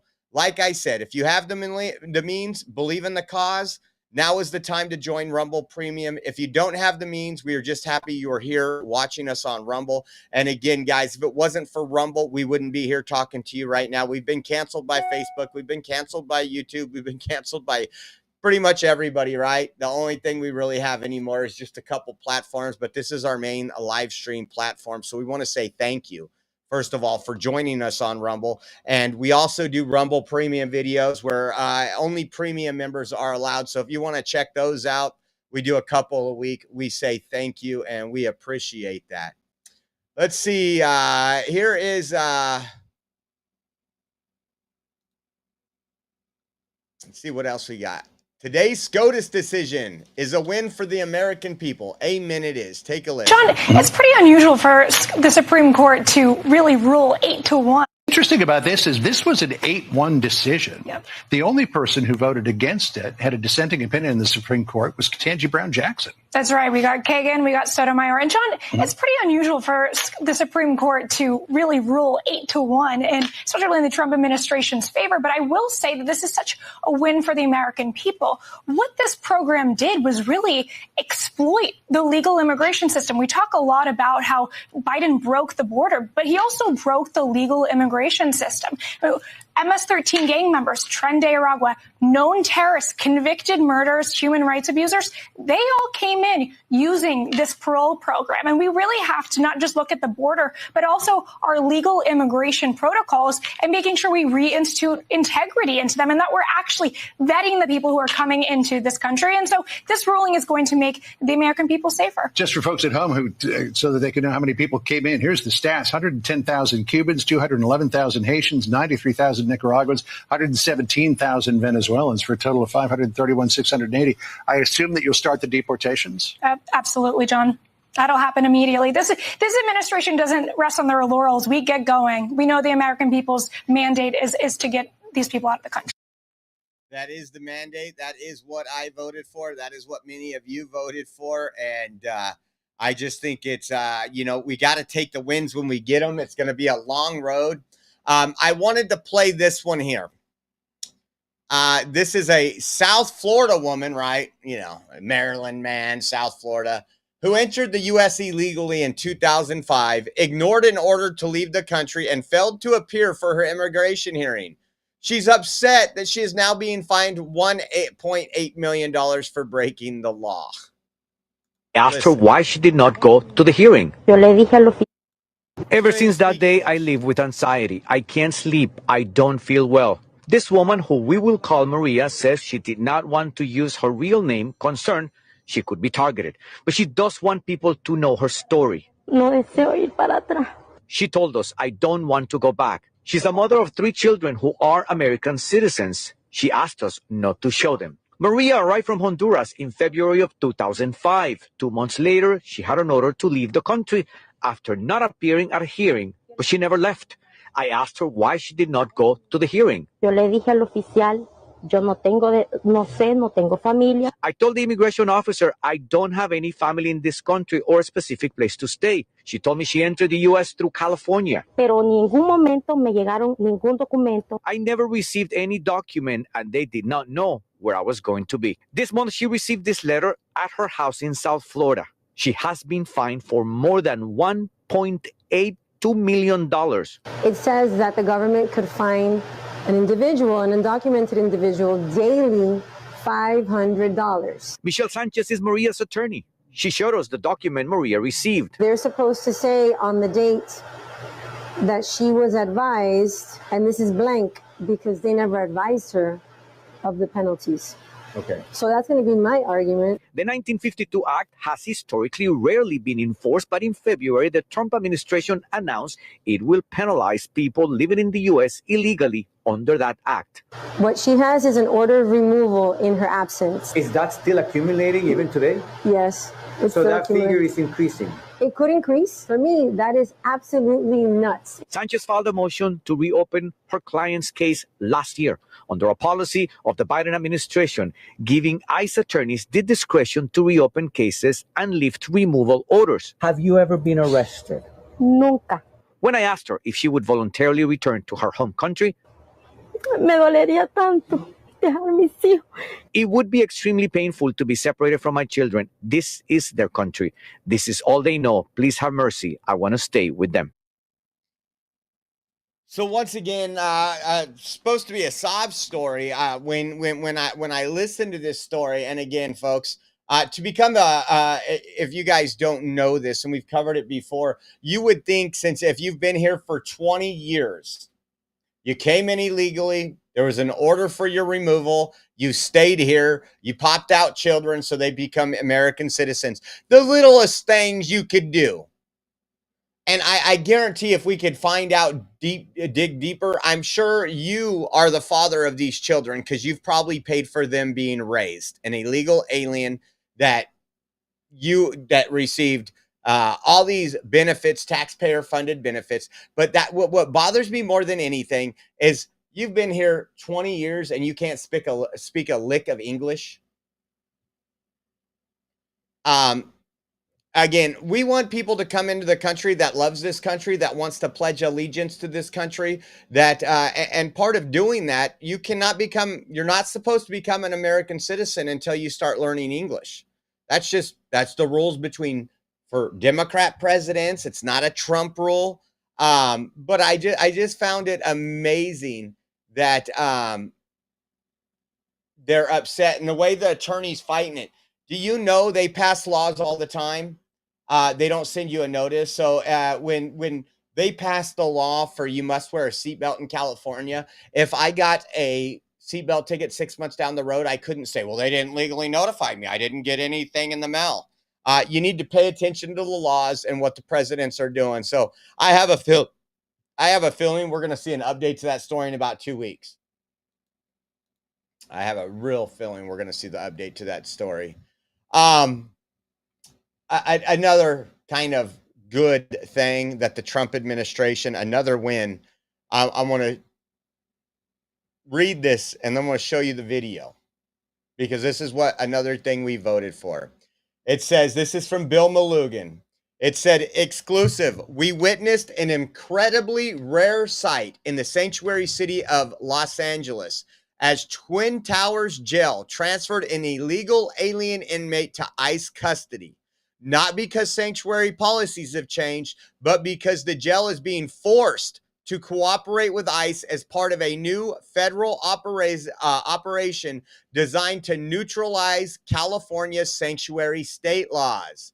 The new Trump-appointed U.S. attorney in Los Angeles, Asili, launched Operation Guardian Angel last week, and it's already forcing sanctuary jails to make transfers to ICE. How does it work? Asili has organized a federal task force made up of ICE, FBI, HSI, DEA, and ATF working out of an office in downtown LA. Every single day, they are now scanning criminal databases with fingerprints and identifying illegal aliens in jails throughout Southern California who have been previously deported from the United States. If they come back to the U.S. after deportation, they've committed a federal felony under 8 U.S.C. 1326, known as illegal re-entry. As soon as the task force IDs an alien booked into a local jail who has previously had a deportation, they seek a federal criminal warrant on them for felony re-entry signed off by a federal judge. Unlike an administrative ICE warrant or an ICE detainer request, these criminal judicial warrants for 8 U.S.C. 1326 cannot be ignored by sanctuary jurisdictions. And California sanctuary state law cannot shield aliens from these criminal warrants. Instead of releasing the alien inmates and ignoring ICE detainers, jails must hand the aliens over to the feds, regardless of sanctuary policy. With this operation, listen to this. This is just great news. The sanctuary jurisdiction forced. In a Fox exclusive, you're watching an incredibly rare interaction as the jail in Los Angeles transfers an illegal alien to ICE custody. The sanctuary jurisdiction forced to hand this Mexican national over thanks to a first-of-its-kind federal operation. With this operation, we're going to be neutralizing California sanctuary state policies. Bill Asili is the U.S. attorney in L.A. and the architect of Operation Guardian Angel. California is the testing ground on this. We are one of the largest sanctuary jurisdictions. All right, guys, thanks for circling up. So how does it work? Asili has created a federal task force made up of ICE, HSI, FBI, DEA, and ATF, all working together out of this office in downtown LA. How's his criminal history? He's got the domestic violence. They scan these criminal databases daily to find illegal aliens in local jails who have been previously deported from the United States. We have a warrant for your arrest. If they've returned to the U.S., they've committed a federal felony known as illegal reentry, and Asili's office will immediately seek a criminal arrest warrant against them, which, unlike an ICE detainer, sanctuary jails can't ignore. We're going to flood the system with warrants for criminal illegal immigrants that are in county jails. They can ignore a detainer, but they cannot ignore a criminal arrest warrant. The federal task force brought us with them as they went to Twin Towers Jail in downtown LA to take custody of a previously deported alien they found in their database and filed a warrant on. He was facing local charges for robbery, but the sanctuary jail immediately handed him over to ICE, with California's sanctuary policies unable to protect him from the criminal warrant. They have no choice. They will comply. And if they don't comply, if they interfere in our ability to arrest a federal felon, they can expect to face consequences. And the task force tells us once they're up and running at full steam, they project they're going to be able to arrest between 40 and 50 aliens from local sanctuary jails here in SoCal every single week. Now, if this is successful here in Los Angeles, the task force says this could be used as a model to neutralize other sanctuary jurisdictions all across the country, guys. We'll send it back to you. You bet. Bill. Okay, it's kind of a win, but think about how hard the Trump administration is having to do this. You have to have an entire task force because of sanctuary policies. This is the cost incurred because of Democrats. This person illegally came into the country. There's people with felonies, rape, child abuse, and in sanctuary cities, sanctuary states like California, they won't work with ICE. They say, no, we release them. You go out in the streets, you put your life at risk, and you arrest them. Again, whatever it's going to take to get this done, I am all for it. But again, it just shows you what the Trump administration has to do in order to get past Democrats' policies. And it's, again, they're just trying a roadblock. Speaking of Democrat policies, ICE in Washington, D.C. arrested Guatemalan national Michael Santos in Fairfax, Virginia. It's inexcusable, listen to this, that Fairfax County refused to honor 16 separate immigration detainers against Santos. This forced ICE to make an at-large arrest, resulting in an officer being injured. Exactly what we were talking about. Check this out. And this is who Virginia is covering for. This is what sanctuary policy does. Says ICE ERO Washington, D.C. arrested Michael Santos, an illegal Guatemalan alien and member of MS-13. Local authorities refused to honor 16 ICE detainers over 3 years. Santos has more than 30 arrests for crimes, including assault, battery, burglary, credit card fraud, and drug crimes. That is the poster child of what your Democrat Party has stood for. It's just amazing, folks. How about this one? Javier Alejandro Melo Dominguez, an illegal alien from Mexico, was arrested in Mississippi after he allegedly sliced open a man's neck with a box cutter during a construction project. Dominguez is being charged with attempted murder and is being held in DeSoto County Jail. District Attorney Matthew Barton said he's pursuing a swift conviction, and then he will immediately turn him over to ICE so he could be sent to an El Salvador prison. There you have that right there. Again, another model citizen that's just here to pick vegetables, folk. That's all they're here to do is pick vegetables. And then you have the DeSoto County District Attorney's Office. Again, you know, we keep hearing from Democrats, illegal aliens don't commit crimes. Oh, we got something here. Jay keeps asking, says, I hope this helps for a mill in D.C. Yes, guys, I've totally blown it on today.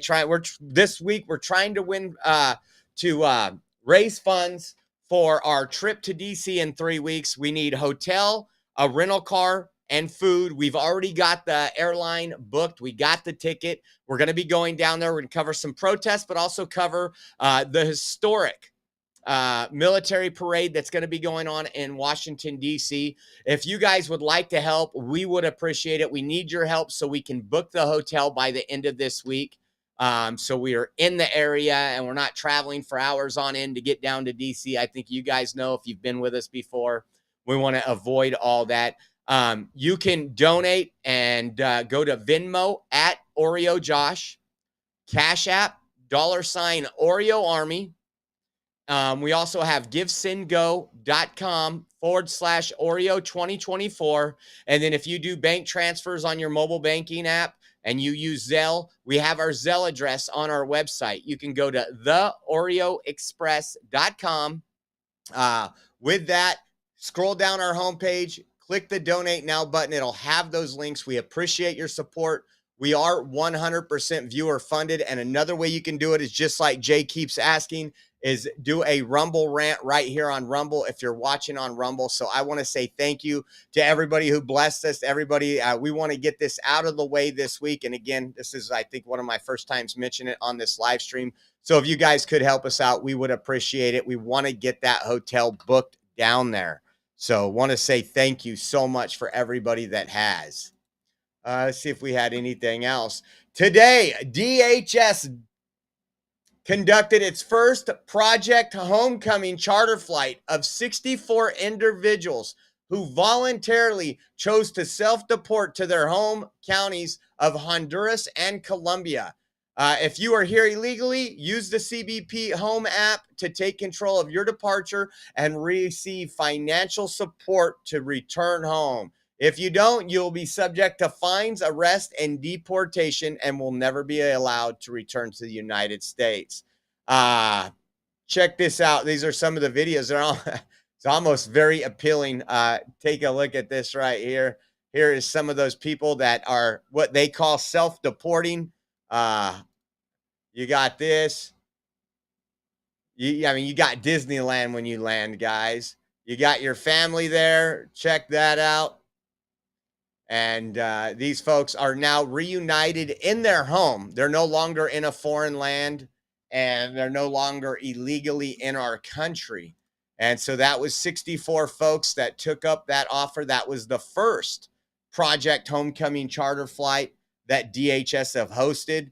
And again, there's going to be many more of those to come. I think people are getting the message when we see what's going on and it's in their community and they're like, should I or shouldn't I? And then they see, well, this person just got deported, and if they come back into the country, they will be charged with felonies and everything else and be fined. I don't want that. And these people are making the right decision by going home. Again, if you came into this country illegally, so sorry, too bad, so sad. You know, the principal's back in the school, and he's got the belt out, and he's trying to get this country back on track. Let me see really quick if I missed anything on today's, now that we've been doing this, let's see.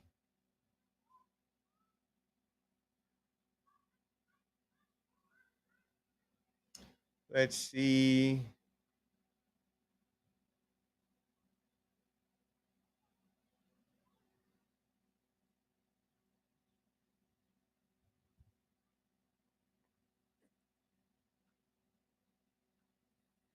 That's more on the people that chose to self-deport.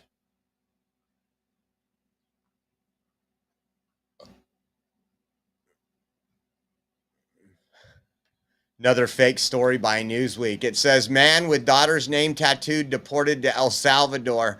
And Homeland Security says another sob story from the media. Falcon is a confirmed TDA gang member, an illegal alien from Venezuela, and was arrested for assault of a child less than 17 years old. The determination that he is a member of Tren de Aragua has absolutely nothing to do with his tattoos. TDA is one of the most violent and ruthless terrorist gangs on the planet Earth. They rape, maim, murder for sport. President Trump and Secretary Noem will not allow criminal gangs to terrorize American citizens. We are confident in our law enforcement's intelligence, and we aren't going to share intelligence reports and undermine national security every time a gang member denies he is one.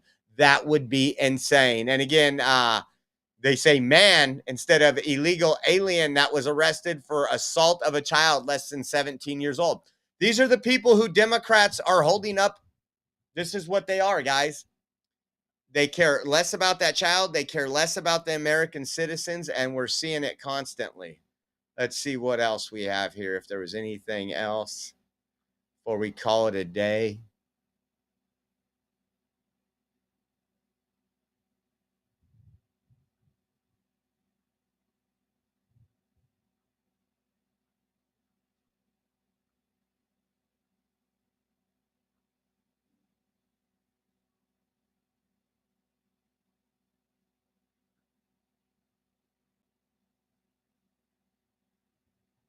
Just seeing.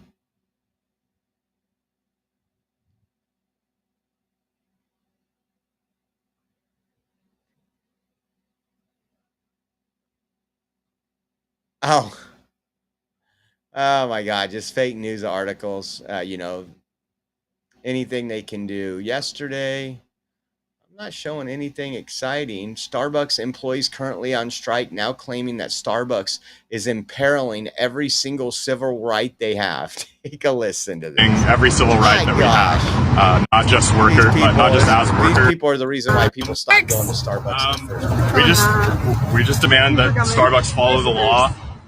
They don't have the right to overthrow the National Labor Relations Act.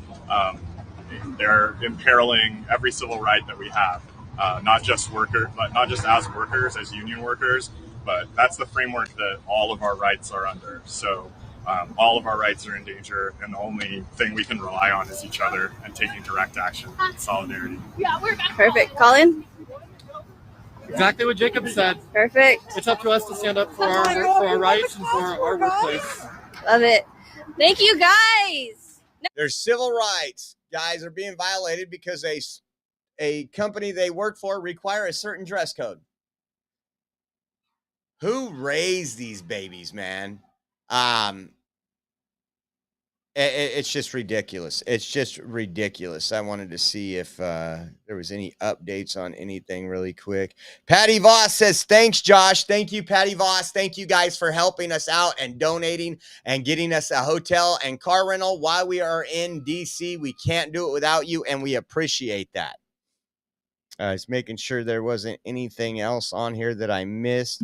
Let me check one more thing because for some reason, Zelle don't give me a notification very often. But thank you, Patty Voss, and thank you guys for helping us get there. We appreciate you. How'd my phone get at 19%?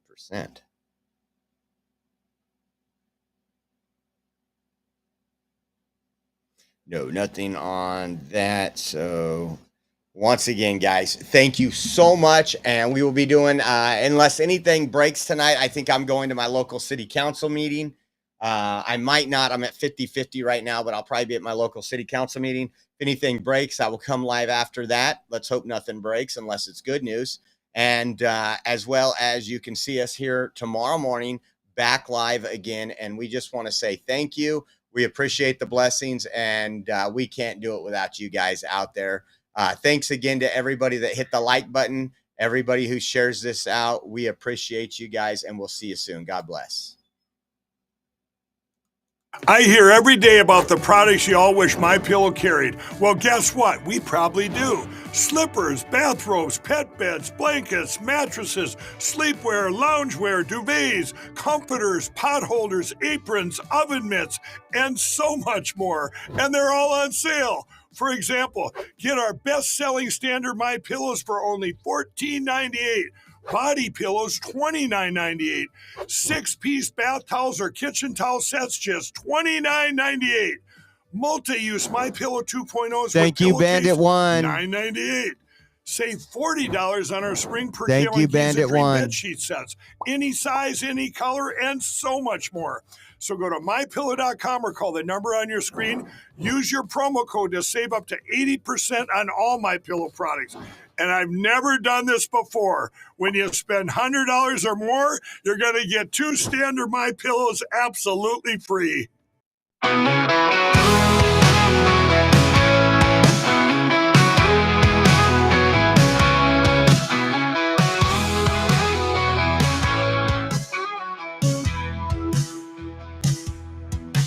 Well, hop aboard the Oreo Express, where truth don't hide and we don't second guess.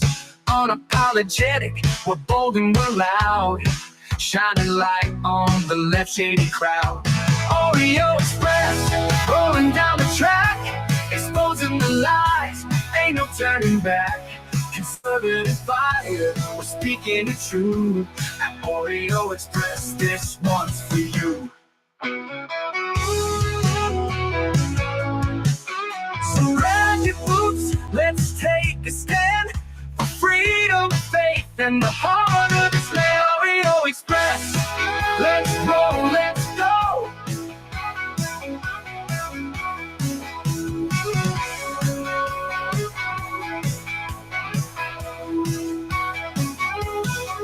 So grab your boots, let's take a stand for freedom, faith, and the heart of this land. Oreo Express, let's roll.